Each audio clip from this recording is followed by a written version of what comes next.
పశువుల పాక పక్కింటి పేరు ఒలీవల తోట, ఎదురింటి పేరు కల్వరి కొండ, మావాడ పేరు సియోను కోట.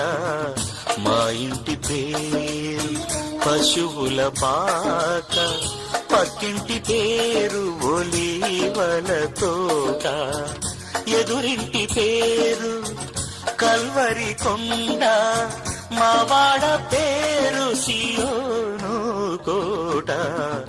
మా ఇంటి పేరు పశువుల పాక పక్కింటి పేరు ఒలీవల తోట.